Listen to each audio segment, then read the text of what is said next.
Hello everyone, we are reading chapter 10 in The Tiger Rising. Rob was sweeping the laundry room when Willie Mae, the Kentucky Star's housekeeper, came in and threw herself down in one of the metal chairs that were lined up against the cement block wall. "You know what?" she said to Rob. "No, ma'am," said Rob. "I'll tell you what," said Willie Mae.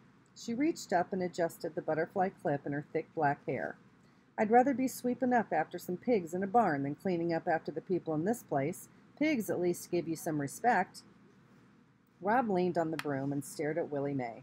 He liked looking at her. Her face was smooth and dark, like a beautiful piece of wood, and Rob liked to think that if he had been the one who carved Willie Mae, he would have made her just the way she was, with her long nose and high cheekbones and slanted eyes.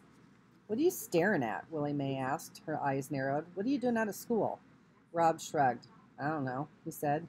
"What do you mean you don't know?" Rob shrugged again.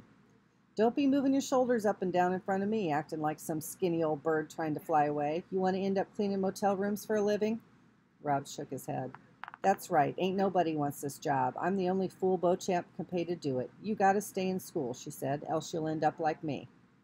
She shook her head and reached into the pocket of her dress and pulled out a single cigarette and 2 sticks of 8-ball licorice gum. She put one piece of gum in her mouth, handed the other one to Rob, lit her cigarette, leaned back in the chair, and closed her eyes. "Now," she said. The scent of smoke and licorice slowly filled the laundry room. "Go on and tell me why you ain't in school." "On account of my legs being all broke out," said Rob. Willie Mae opened her eyes and looked over the top of her glasses at Rob's legs. She said after a minute. "How long you had that?" "About 6 months," said Rob.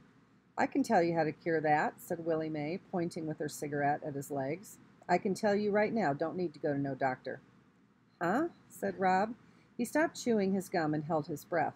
What if Willie Mae healed him and then he had to go back to school? "Sadness," said Willie Mae, closing her eyes and nodding her head. "You keeping all that sadness down low in your legs. You not letting it get up to your heart where it belongs. You got to let that sadness rise on up." "Oh," said Rob. He let his breath out. He was relieved. Willie Mae was wrong. She couldn't cure him. "The principal thinks it's contagious," he said. "Man ain't got no sense," Willie Mae said. "He's got lots of certificates," Rob offered. "They're all framed and hung up on his wall." "I bet he ain't got no certificate for sense, though," said Willie Mae darkly.